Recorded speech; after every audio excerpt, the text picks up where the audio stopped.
Bismillahirrahmanirrahim. Assalamualaikum warahmatullahi wabarakatuh. Kembali lagi bersama kami Departemen Media dan Informasi Fakultas Tarbiyah dan Keguruan Universitas Islam Bandung. Pada podcast kali ini saya sedang bersama Bapak Yuda Dwi Nugroho. Beliau adalah Kepala Seksi MPKM dan beliau juga adalah dosen program studi manajemen.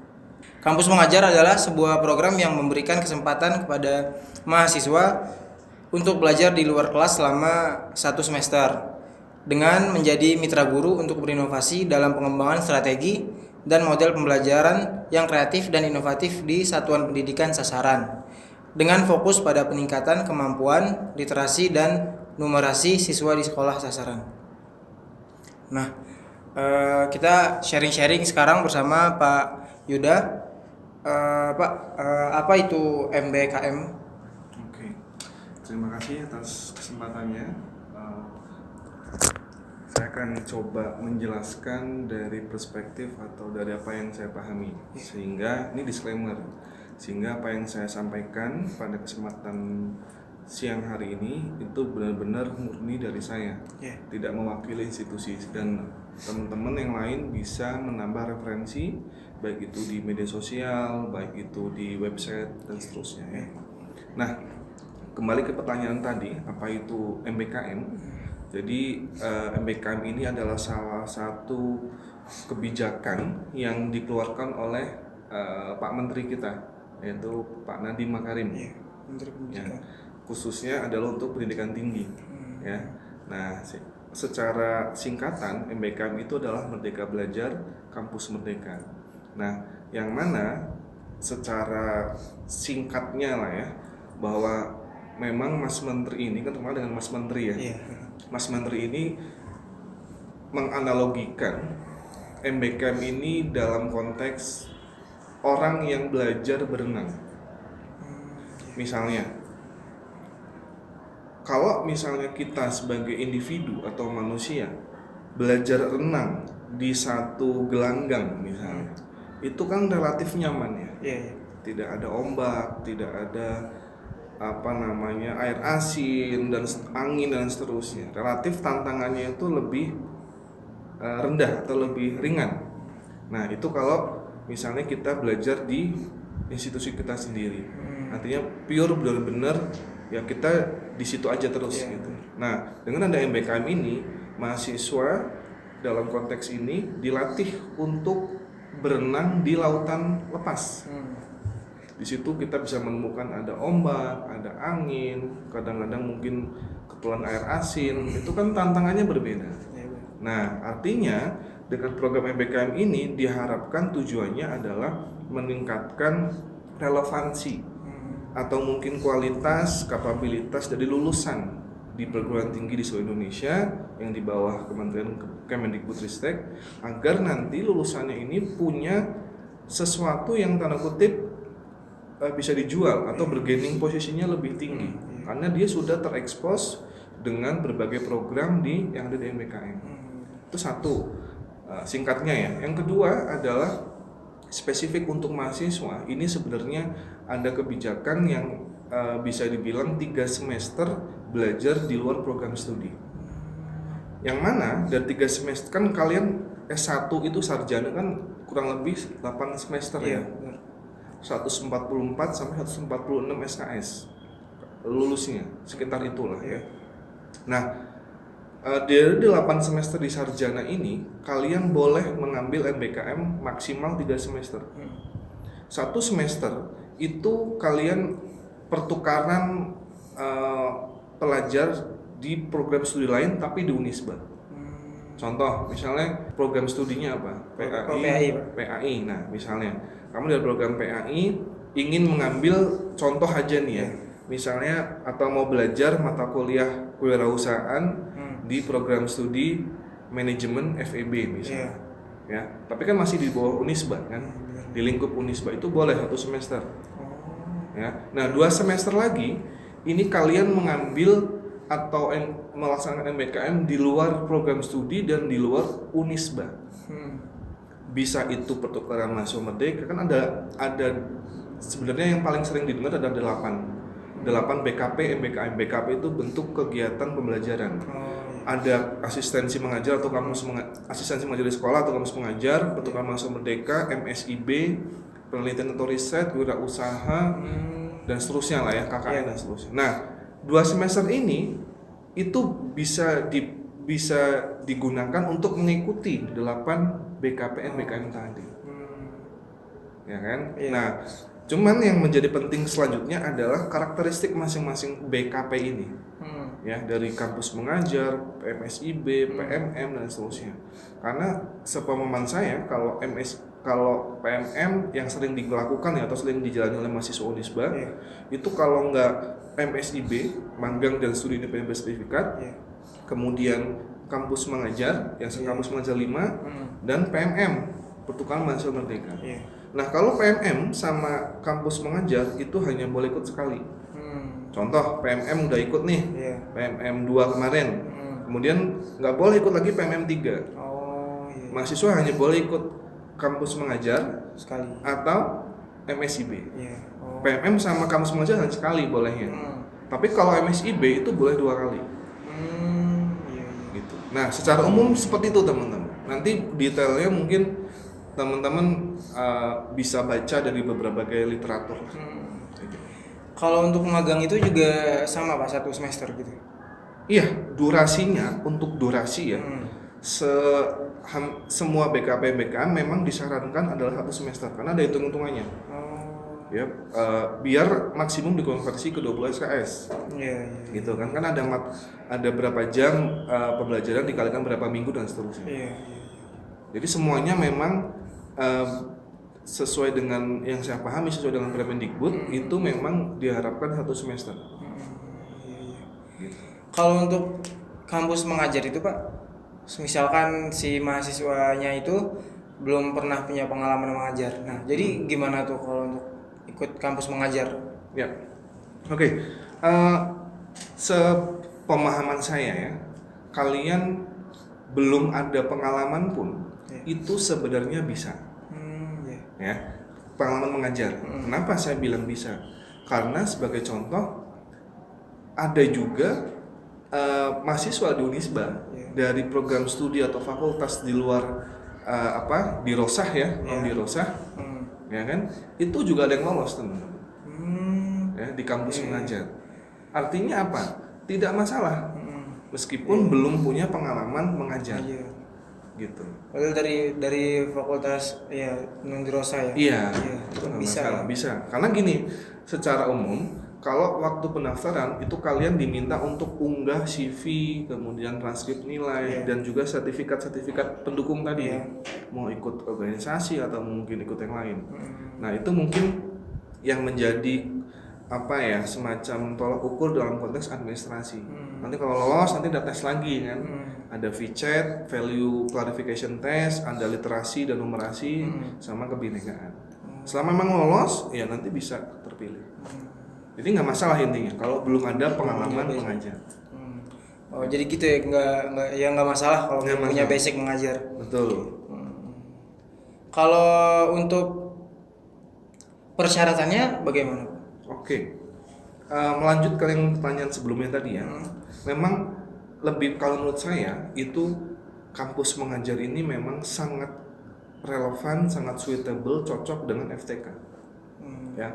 Dan tidak heran makanya kampus mengajar 5 ini mayoritas yang lolos itu pemahaman saya dari FTK. Kebanyakan ya. Iya, gitu. Artinya memang pas nih menjadi wadah fakultas atau prodi di Rosa, ya kan, terlebih keguruan untuk mengikuti kampus mengajar. Tapi bukan berarti mahasiswa FTK juga tidak bisa ikut MSIB, tidak bisa, enggak juga. Cuman secara program itu memang paling pas lah bisa dibilang. Itu untuk sejalur ya. Iya, sejalur. Agar nanti memudahkan saat misalnya dikonversikan ke mata kuliah atau structure form misalnya yang ada di program studi kalian masing-masing. Nah, tadi melanjut ke pertanyaan persyaratan ya. Sepemahaman saya nanti mungkin sebenarnya gini, setiap ada program MBKM kami dari bagian P2AI, kepala bagiannya adalah Pak Helmi. Dr. Helmi Aziz, beliau juga dosen PAI. Dosen saya. Dosen Dosen saya. Nah, dia kepala bagian nih di P2AI. Nah, Pak Helmi dibantu oleh saya sebagai kasih MBKM dan juga saya merangkap sebagai PIC atau koordinator MSIB. Ya, kalau Pak Helmi kepala bagian P2AI dan merangkap sebagai PIC PNM, Program Masa Merdeka. Nah, saya kasih MBKM merangkap PIC MSIB. Nah, dibantu lagi dengan Bu Dinar. Mungkin kalian pernah diajar sama beliau ya. Beliau dosen PG PAUD. Oh, PG PAUD ya. Iya, beda prodi ya. Beda. Iya. Nah, Bu Dinar ini selain dia kasih kurikulum di P2I, beliau juga PIC untuk kampus mengajar. Nah, jadi nanti kampus mengajar 5 dan seterusnya, paling tidak di kampus mengajar 5 ini dan 4 itu PIC-nya adalah Bu Dinar. Nah, itu sebagai informasi awal karena memang menjadi tugas kita bersama dalam rangka ini mensukseskan kebijakan dari kementerian Kemendikbudristek atau pemerintah. Nah, tadi spesifik ke persyaratan ya. Secara umum teman-teman itu satu tentunya adalah di mahasiswa di bawah naungan Kemendikbudristek ya. Boleh D3, D4 atau satu terapan dan juga sarjana. Kalian lolos dong. Ya kan? Kemudian nanti kalian melampirkan surat keterangan sehat ya. Kemudian fakta integritas, kemudian izin orang tua, kemudian transkrip nilai, mahasiswa aktif minimal tuh kalau tidak salah ya itu di kampus mengajar 4 kan digenap tuh kampus mengajar 4 di ganjil ini nih sekarang ganjil kalau KM5 kan digenap ya. Nah di KM4 itu minimal saat berlangsungnya kampus mengajar 4 itu di semester 4. Oh di semester iya berarti secara ini minimal berarti semester 3 lah. Iya boleh. Tapi kalau MSIB itu minimal semester 5. Beda-beda teman-teman, karakteristik setiap program atau BKPM itu beda-beda. Tadi ya, berarti minimal semester, berarti kalau sekarang semester 6. Sekarang masih semester 5. Iya, berarti udah mau beres semester 5. Udah mau masuk semester 6. Iya, diganap besok kan. Nah, itu boleh. Jadi minimal itu sepemahaman saya berarti semester kalau ikut kampus mengajar 5 konteksnya ya, berarti ya semester 6 idealnya. Ya. Nah dan seterusnya melampirkan sertifikat, pokoknya Unisba secara garis besar itu mahasiswanya ya itu layak, gitu ya. Cuma tinggal kalian mau nggaknya nih mengupload kemudian menyiapkan berbagai berkas yang mungkin diperlukan ya. Ya gitu teman-teman, untuk persyaratan dan untuk program kampus mengajar, kalian yang semester 3, semester 4 dipersiapin lah untuk dipersiapin buat ikutan kampus mengajar. Betul. Nah kemudian gimana kalau kan kampus mengajar tapi dia kuliahnya offline gitu Pak. Nah untuk membagi waktunya apa enggak tabrakan gitu Pak ya? Atau gimana Pak? Betul. Ini memang menjadi pertanyaan kamu tadi memang menjadi satu isu ya yang memang masih bergulir sampai sekarang ya. Secara mungkin saya jawab secara utuh dulu ya biar nanti teman-teman punya gambaran lah paling tidak kenapa sih saya masih mengalami hal seperti ini ya gitu. Satu, metode konversi. Jadi kan gini, yang membedakan antara MBKM dengan program yang lain paling tidak kurang lebih sama ya kan ada PMMB mahasiswa magang mahasiswa bersertifikat dari BUMN ya. Artinya program-program tersebut pada intinya adalah bukan program kaleng-kaleng teman. Sudah didesain sedemikian rupa, pemilihan mitra juga tidak asal-asal, pemilihan mahasiswa peserta juga tidak asal-asalan. Sehingga memang ini program premium, ada dananya besar, kemudian outputnya juga jelas. Paling tidak skill, soft skill, hard skill, kemudian sertifikat ya kan, dari mitra atau dari sekolah ya kan, dan seterusnya. Nah sehingga mohon maaf ya, saya harus berkata jujur di kesempatan ini, setiap mahasiswa yang mau mengikuti MBKM, tolong jangan yang mohon maaf ya asal-asalan. harus memang niat. Iya, benar-benar. Kenapa? Karena kalau memang sudah bertekad bulat, niat, halangan apapun ya, kayak tadi contohnya misalnya kuliah offline dan seterusnya, itu menurut saya tidak jadi masalah. Iya, itu loh, itu dulu maksudnya. Karena kalau di awal memang mohon maaf hanya mungkin mohon maaf ya, misalnya amit-amit atau jangan sampai ikut-ikutan hanya demi unsur monetary reward gitu kan, itu apa setengah-setengah iya. Nanti dia kalau menghadapi tantangan atau mungkin ujian ke depan harus membagi waktu dan seterusnya, nanti akan ini nggak bisa. Iya. Karena dari program itu mungkin bisa jadi dia lebih bisa manage waktu ya kan. Betul. Nah itu dulu nih yang harus kita sepakati bersama. Bahwa semua mahasiswa Unisba yang mengikuti program MPKM apapun, baik itu kampus mengajar dan seterusnya ya, kita memang sebisa mungkin harus sudah tahu dulu program ini tuh seperti apa sih, aku harus ngapain, kemudian kira-kira berapa bulan dan seterusnya, sehingga dari situ muncul ada keinginan, kemudian niat nih. Nah, oke, kalau itu udah clear, baru nih kita spesifik masuk ke kendala tadi.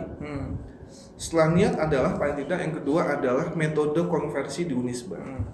Sepemahaman saya kembali lagi, yang paling sesuai atau mungkin yang paling tidak yang sering dilakukan itu adalah ada dua, yaitu adalah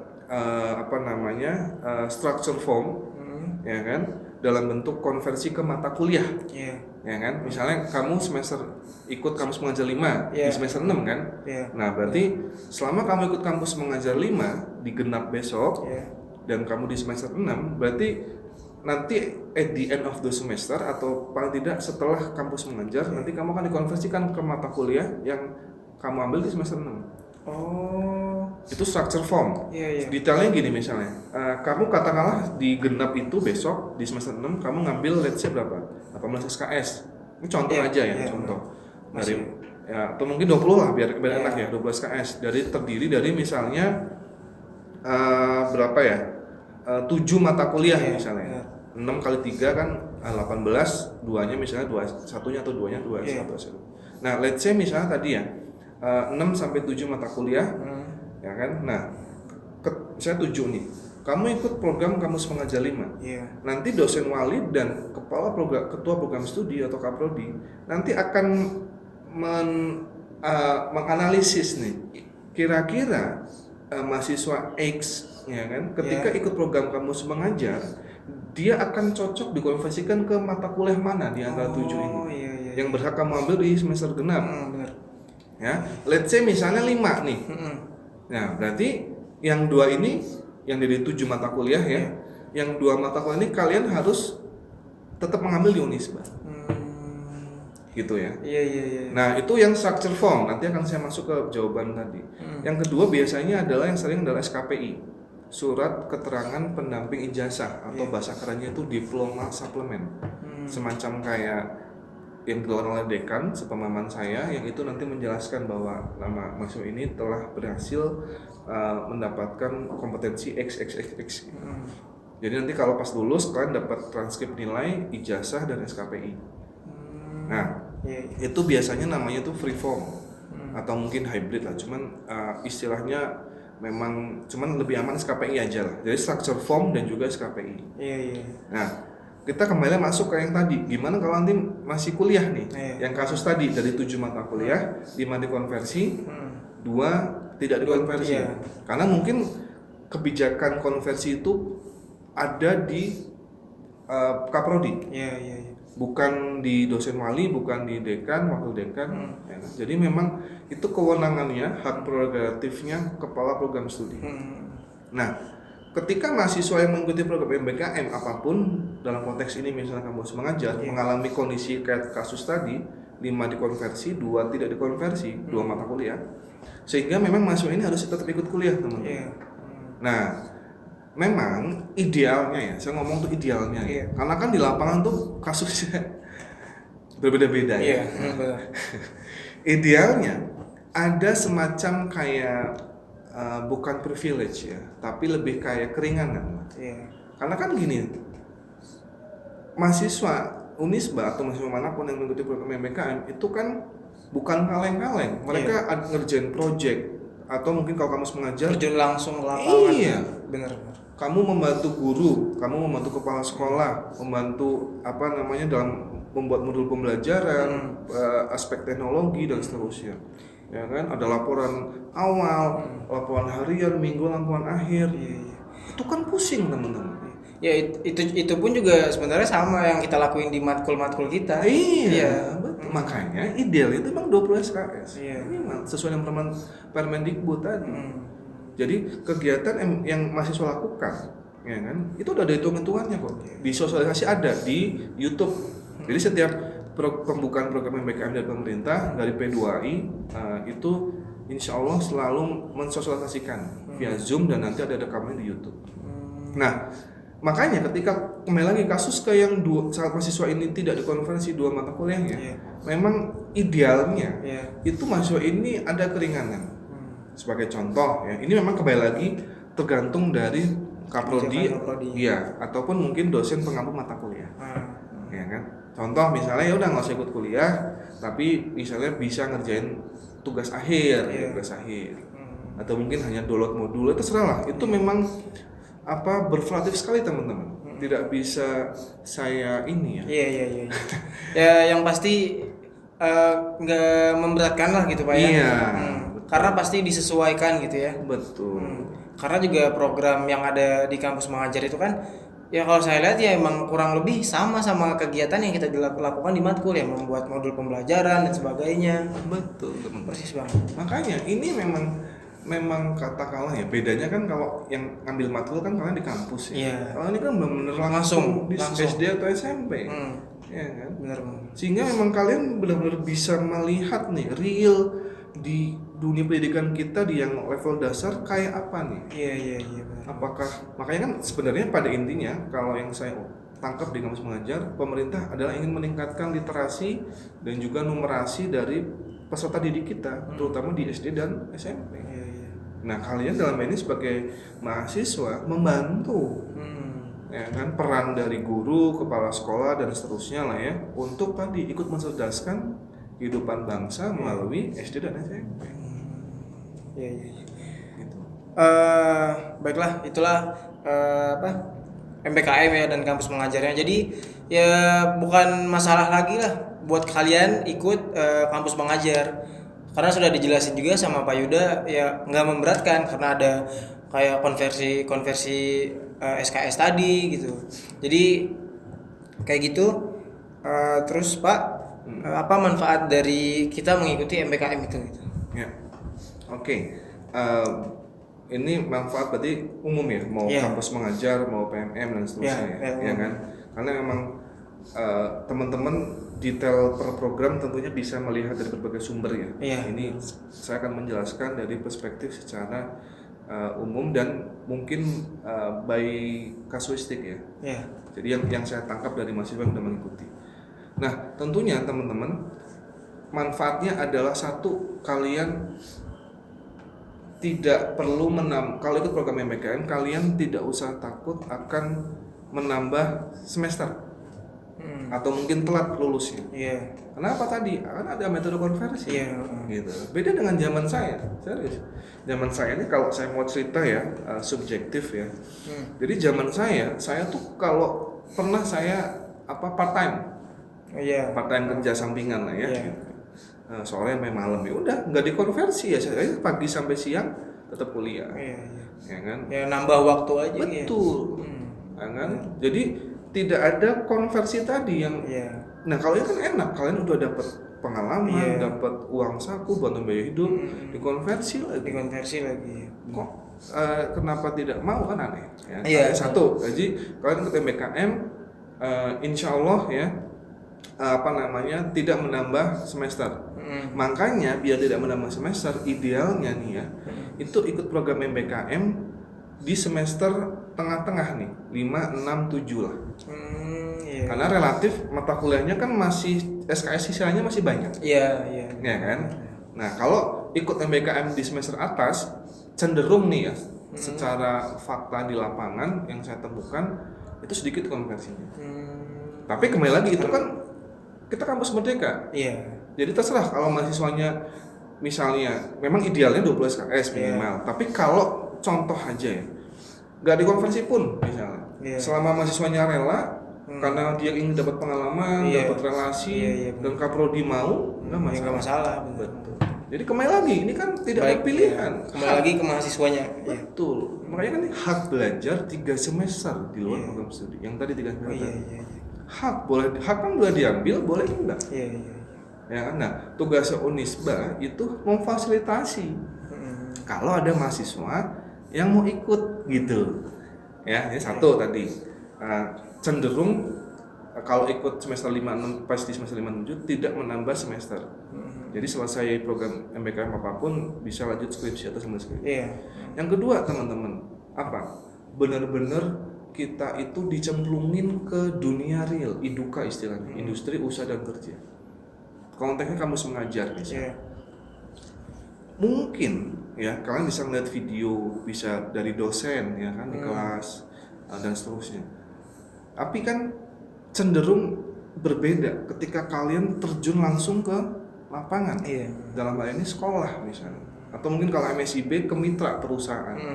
Ya, kalau kamu program mahasiswa merdeka ke universitas, terekspos dengan sesuatu yang baru dan menurut saya bermanfaat. Ya karena kita langsung berhadapan dengan masalah yang real ya. Itu yang menjadi menarik teman. Artinya kalian poin kedua ini adalah mendapatkan terekspos bisa dalam konteks pengalaman, bisa dalam konteks problem solving, kompleks problem solver, menyelesaikan masalah yang kompleks, komunikatif, kolaboratif. Itu loh yang mahal teman-teman. Melatih kalian untuk tadi. Karena kan akan jadi gini, persiapan lah bisa dibilang. Yang ketiga ya, manfaat yang ketiga adalah persiapan kalian untuk setelah lulus. Jadi kayak contoh nih ya, kampus mengajar. Ketika kalian sudah ikut kampus mengajar, itu kan kalian sudah pernah nih selama 1 semester ya kan melihat kondisi real SD atau SMP di Indonesia. Ya kan, sehingga itu bisa menambah wawasan kalian, knowledge kalian. Kira-kira ketika aku udah lulus dan aku mau jadi guru, itu udah tahu apa yang mau dikerjakan. Atau konteksnya misalnya BKP, MBKM, MSIB. Itu kan magang atau studi independen bersertifikat di mitra. Jadi udah punya gambaran. Oh, kalau aku besok lulus, aku mau kerja di dunia industri atau di dunia kerja ya misalnya. Ternyata begini ya kalau orang kerja ya. Oh, begini ya. Nah, itu yang persiapan tadi menjadi krusial. Kenapa? Karena akhirnya IKU yang nomor 2 yaitu jumlah mahasiswa yang menghabiskan 12 SKS luar program studi atau universitas itu tercapai dari konteks Unisba. Dan konteks mahasiswa apa? Terserap. Maksudnya udah lulus nggak bingung mau ngapain. Sebagai contoh nih MSIB teman-teman. Karena saya belum dapat cerita yang kampus mengajar, apakah langsung direkrut atau enggak. Cuman yang saya dapat cerita adalah MSIB. Banyak sekali cerita-cerita yang mereka itu yang ikut MSIB ketika perform dengan baik dapat golden ticket atau karpet merah. Kasih tahu aja kamu lulusnya kapan, mau ditempatin di mana. Makanya di awal aku bilang harus niat dulu. Biar nanti performanya bagus di sekolah, ya kan? Guru atau kepala sekolah cocok. Kan bukan tidak mungkin. Setelah lulus ditunggu. Benar. Ya, jadi nggak bingung lagi lulus kesini gitu. Ya. Terus yang terakhir mungkin yang bisa aku sampaikan ya, itu lebih terkait dengan mungkin lebih terkait dengan relasi, kemudian kalian benar-benar menambah upgrading lah diri sendiri lah, ya kan. Kalau yang poin lebih terekspos ya, benar kan beda kita melihat kasus by textbook ya kan, video sama langsung. Benar, beda ya. Nah yang keempat tadi upgrading lah, dalam konteks apa? Kemampuan kalian berkomunikasi, menyampaikan argumentasi, menyelesaikan masalah. menambah relasi. Iya. Karena kan kampus mengajar nih, itu kan dibimbing sama satu DPL, dosen pembimbing lapangan. Yang itu dari kampus macam-macam tuh, ya kan. Nah itu membimbing kalau tidak salah itu maksimum 5 deh, kalau tidak salah ya. Satu DPL maksimum 5 mahasiswa. Nah 5 mahasiswa ini dari berbagai universitas seluruh Indonesia. Ya sehingga kan kalian punya apa ya, bisa dibilang kenalan atau relasi yang di luar Unisba. Yang ini harusnya menambah khasanah kekayaan keilmuan, mungkin bisa pertemanan. Iya benar. Itu kan menarik kalau menurut saya. Makanya saya bilang ke teman-teman atau di mahasiswa saya, kalau MBK ini dari zaman saya insya Allah daftar. Iya. Cuman kan zaman saya nggak ada. Belum ya. Belum. Iya sih kalau untuk upgrading juga kan kita di sana juga langsung terjun. Terus juga ada guru-guru senior langsung kan, kita langsung bekerja sama mereka kan. Ya dari situ kita banyak belajar dari guru-guru senior tersebut. Banyak pasti ya yang bisa kita dapat dari mereka gitu kan. Selain tadi ada kalau langsung mengajar tuh dapat biaya hidup. Seingat aku tuh 1,2 juta per bulan bersama biaya bantuan UKT 2,4 maksimum 2,4. Kalau misalnya UKT atau IKT kalian 3,6 yang ditanggung ya cuma 2,4-nya.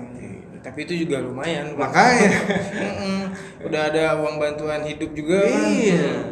Ya lumayan. Ini yang dekat sama KTP atau tempat tinggal kalian. Gitu. Kan kalian nanti milih sekarang tuh kalau nggak salah lagi pemilihan SD lokasi tempat gitu. Pengajaran gitu ya. Iya, ada beberapa teman saya yang udah keterima alhamdulillah.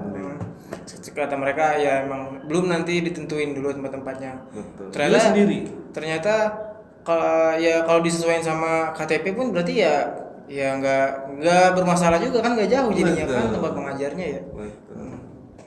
Ya banyak lah ya teman-teman manfaat dari MBKM itu sendiri. Ya apa kalian manfaatnya, ilmunya dapat, upgrading, pengalaman dapat. Kita nggak bingung lagi, jadi kan kita beres MBKM, kita beres kuliah ya kayak kata Pak Yuda tadi, bisa jadi kita di-tag sama sekolah itu. Makanya emang bener kita harus niat, karena kalau maksimal kita udah niat, kinerja kita bagus ya pasti bakal dilirik sama sekolahan itu, ya bisa jadi kita bakal di-tag lagi gitu. Betul. Nah mungkin tambahan ya, jadi berkaitan dengan tadi yang kita diskusikan ya. Memang kita kalau hidup itu kan pilihan ya. Jadi ada trade off istilahnya. Jadi ketika kalian ingin mengambil pilihan, ya kan, ikut MBKM, tentunya ada konsekuensinya. Nah, artinya apa? Bahwa ketika kan ikut MBKM, tentunya harus mengajar, dapat pengalaman, upgrading skill, terjun ke lapangan langsung, dapat bantuan biaya hidup, UKT. Kalau lebih repot karena ada kuliah tambahan, ya wajar. Karena kan kalian tanda kutip dapat banyak manfaatnya, karena sudah ada pengorbanannya. Benar. Gitu. Nah makanya itu yang sebenarnya perlu kalian refleksikan, ngobrol dengan orang tua, dengan teman, gimana nih yang terbaik. Ya. Jadi sebelum itu ya harus ditimbang-timbang dulu lah ya. Bisa nggak, sanggup nggak kalian gitu kan. Pasti nanti bisa dilihat kan programnya nanti seberapa banyak kegiatannya gitu. Nah, ya bisa disesuaikan kalau emang sanggup dan niat banget ya bisa gitu loh. Kalau emang niat sih bisa lah insya Allah mah. Betul. Dan tambahan, mumpung saya ingat ini, idealnya memang saya dan Bu Dina, Pak Helmi, saya ingat kita menyarankan semua mahasiswa di Unisba mau ikut program apapun dalam MBKM apapun ya. Baik kan MBKM secara umum ada 2 lah, dari pemerintah sama dari Unisba atau fakultas atau program studi. Ya kan? Nah, mau ikut program MBKM apapun, idealnya seharusnya kalian tanda kutip berkunjung dulu, silaturahmi ke dosen wali dan kaprodi. Benar. Jadi nggak ujuk-ujuk kalian daftar. Ngobrol sama orang tua, sama teman, dosen wali, ketua program studi. Bapak, Ibu, saya mau ikut program ini. Ya kan, selama 6 bulan atau gimana ditempatin kira-kira di sini, dan saya kepengen karena ini. Ya emang harus dipertimbangkan gitu Pak ya. Karena emang ya jangan setengah-setengah lah kalau ngikutin gitu ya. Juga ya emang butuh makanya itu butuh konsultasi ke dosen, ke Pak Yuda atau ke Pak Helmi, Bu Dinar gitu. Ya itu untuk kalian menanyakan gimana programnya, nanti kalian pertimbangkan, baru deh nanya ke orang tua gitu ya. Dan jangan lupa tadi dosen wali dan Dosen kaprodi. wali, iya. Karena memang kaprodi ini hak prerogatifnya adalah mengkonversi. Oh iya itu agar meringankan tadi ya. Betul. Kemudian ya kalau boleh tahu Pak sedikit aja ini apa aja ya program yang ada di MBKM itu Pak? Oke. Secara umum itu yang paling banyak di share adalah 8, cuman biasanya 9. Contoh yang satu pertama kampus mengajar lah ya. Atau ada istilah lain tuh asistensi mengajar di sekolah. Ya, tapi intinya kurang lebih sama. Kampus mengajar. Yang kedua pertukaran mahasiswa merdeka. Ya, kalau yang tadi saya jelasin sedikit ya. Jadi mahasiswa Unisba dalam konteks ini terjun langsung ke SD atau SMP kampus mengajar. Pertukaran mahasiswa merdeka yang kedua itu pertukaran. Kalian mahasiswa Unisba, prodi PAI atau PG PAUD misalnya, belajar di universitas biasanya di luar pulau, ya kan, di Sumatera, Kalimantan, Sulawesi, Papua, Irian dan seterusnya. Ya, itu kan pertukaran mahasiswa merdeka. Ya kan, dan Unisba PMM2 menerima 80-an mahasiswa dari luar Pulau Jawa yang berkuliah di Unisba. Ya kan? Dan juga mengirim 20 kalau nggak salah mahasiswa kita yang keluar itu namanya outbound, ya kan, atau yang inbound yang masuk ke Unisba itu 86 kalau tidak salah, ya kan, itu pertukaran mahasiswa merdeka. Yang ketiga MSIB, magang dulu. Magang ini pada intinya kalian mahasiswa Unisba itu mengerjakan proyek dan terekspos langsung dengan dunia kerja real. Ya, banyak perusahaannya, magang di Bank Indonesia, XL, CIMB Niaga, BSI. Relasi magangnya pun juga besar banyak banget, dan nggak kaleng-kaleng. Benar. Nah kan, itu makanya yang menjadi penting loh. Jadi bahkan tadi bilang di tag kan, atau itu kamu lulus kapan nih? Sini aja lah katanya. Iyalah. Iya. Karena kan daripada perusahaan atau sekolah repot-repot cari yang baru lagi. Yang baru. Ya yang udah pengalaman aja. Real, mereka bisa ngeblend dengan karyawan yang lain. Punya skill, potensi, kenapa enggak? 3 magang. Yang keempat studi independen bersertifikat. Jadi makanya MSIB itu sebenarnya 2 program, magang dan studi independen bersertifikat. Saya di sini saya pisah nih, yang keempat adalah studi independen. Yaitu pada intinya kalian mendapatkan skill tertentu yang itu bermanfaat untuk kalian nanti terjun di dunia kerja. Skill untuk coding, skill untuk bikin aplikasi, capstone project, gitu-gitu ya. Itu mahal teman-teman. Kalau kalian les atau mungkin belajar kayak gitu juga mahal. Nah, ini gratis. Ya kan? Yang keempat tadi studi independen, ya. Yang kelima apa? Penelitian atau riset. Nah, ini juga bisa. Jadi mahasiswa bisa dikonversikan ke dalam 20 SKS kalau dia melakukan penelitian atau riset. Ya kan? Di lembaga-lembaga tentunya yang terjamin lah. Ya. Penelitian atau riset. Yang keenam apa? Wirausaha. Atau kewirausahaan. Nah, istilahnya itu kalau di MBKM itu wirausaha merdeka. Kayak kemarin dari prodi manajemen berangkat ke Prasetya Mulia. Sama ada juga beberapa prodi yang kalau nggak salah lolos apa ya di ITB. Jadi intinya wirausaha yang mana itu nanti outputnya adalah hasil produk atau jasa yang bisa dikomersialisasi. Tadi 6 ya. Kemudian yang ketujuh apa? Proyek kemanusiaan. Yang tahun 2021 itu dari Kementerian Sosial, Kemensos. Jadi proyek kemanusiaan ngebantu misalnya korban bencana alam atau mungkin ngebangun komunitas, gitu-gitu lah ya. Kemudian ketujuh ya, kemudian yang kedelapan itu bela negara, KKN atau tematik. Ya kan, ya kayak KKN lah kan, PTK punya. Ada KKN gitu. Nah yang terakhir yang 9 adalah bela negara. Ada bela negara juga. Ada. Cuman memang sepemahaman saya belum dilakukan kalau nggak salah ya. Cuman mungkin lagi digodok mungkin ya programnya. karena biar nggak kaleng-kaleng nih maksudnya. Bener ya, ya. Emang MBKM ya semua dipersiapkan, emang harus matang-matang gitu. Betul. Iya iya iya. Ya itu MBKM ya, kalian bisa dengar sendiri tadi banyak banget manfaatnya. Emang sayang banget sih emang kalau kita nggak ngikutin ya. Iya. Kalau teman-teman sekalian ya ada kesempatan ya dipertimbangkan. Kalau bisa ikut ya kenapa enggak gitu loh. Betul. Sekarang memang banyak banget manfaatnya. Mungkin dari Pak Yuda ada closing statement sebelum ditutup. Oke. Pertama-tama saya ingin mengucapkan terima kasih kepada mahasiswa Departemen Komunikasi Iya. dari Fakultas Tarbiyah dan Keguruan telah mengundang saya dalam kesempatan untuk berbagi lah ya, sharing mengenai program MBKM dan seterusnya. Nah, kemudian yang kedua adalah saya ingin meminta maaf mungkin apabila dalam penyampaian saya tadi ada informasi yang kurang tepat atau ada yang kurang mengenakan. Nah, untuk closing statement sendiri, saya ingin menyampaikan bahwa manfaatkanlah teman-teman mahasiswa Unisba untuk mengikuti program MBKM. Tapi sebenarnya kalau menurut saya, kami juga pernah jadi mahasiswa ya. Kalian upgrading dirilah ya. Meningkatkan kompetensi diri, meningkatkan relasi dengan cara misalnya ikut lomba akademik, di lomba non akademik, atau ikut MBKM ya misalnya. Organisasi juga sama. Nah, ini sebenarnya pilihan-pilihan tadi teman-teman itu sebagai media atau wahana kalian untuk mengaktualisasikan diri, meningkatkan diri.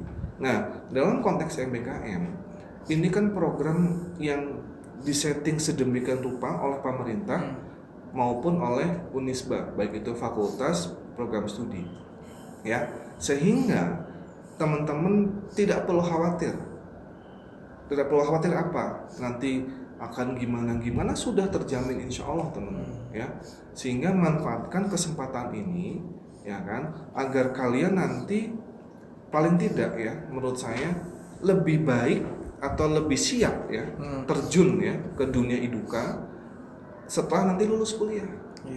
Ya. Dan kembali lagi, ini kesempatan yang mungkin apa ya, tidak ada di zaman saya waktu kuliah sarjana dulu. Ya kan, sehingga memang ini kalau menurut saya dimanfaatkan sedemikian rupa. Ya, harapannya kembali lagi, ini sebenarnya pemerintah ya kan dalam konteks meningkatkan SDM atau daya saing sumber daya manusianya, ini salah satu programnya adalah MBKM.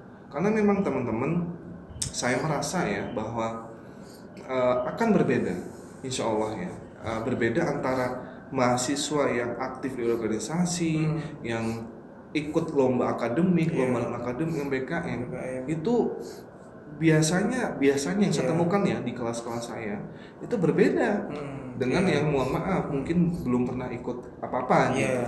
Kuliah aja gitu. Iya, gitu. Karena mereka ya nggak tahu kalau di luar ya, tapi ya mungkin karena juga mereka nggak ada upgradingnya itu. Betul. Jadi upgradingnya ya di matkul aja gitu. Iya. Jadi padahal seharusnya mungkin lebih bisa dimaksimalin lagi dengan ikut-ikut program yang tadi gitu. Betul. Karena gini loh teman, kalian masih muda, teman-teman di sini ya, masih Unisba masih muda. Impian kalian kayak kata Bung Karno, seingat saya ya kan, tinggi langit, kalaupun jatuh di antara bintang-bintang. Ya kan? Misalnya kalian ingin bekerja di Unilever, bekerja di Google, Facebook, Apple, atau saya ingin jadi guru, ya kan? Yang benar-benar membawa perubahan revolusioner atau mungkin paradigma baru, ya kan? Kemudian saya ingin menjadi ini, gantungkan setinggi-tinggi mungkin impian atau cita-cita kalian. Sehingga kalian nanti bisa lebih bermanfaat untuk agama, agama Islam, untuk negara, keluarga.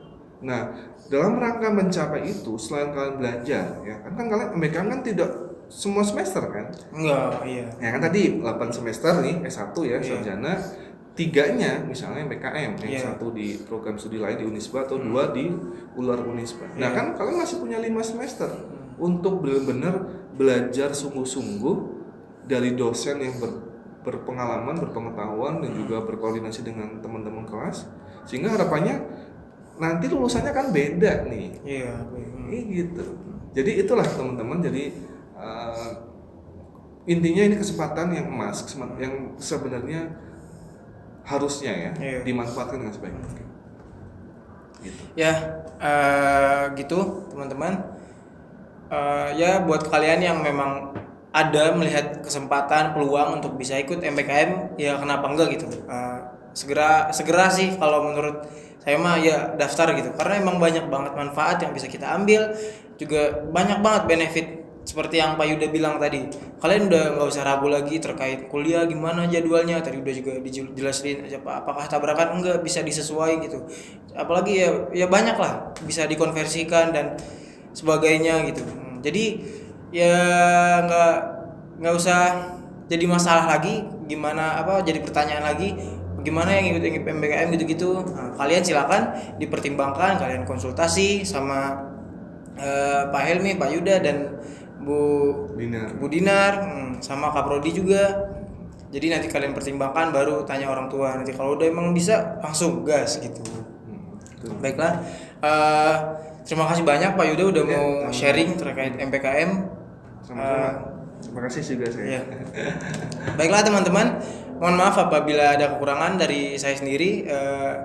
Sekian sharing terkait MPKM pada pertemuan kali ini. Assalamualaikum warahmatullahi wabarakatuh.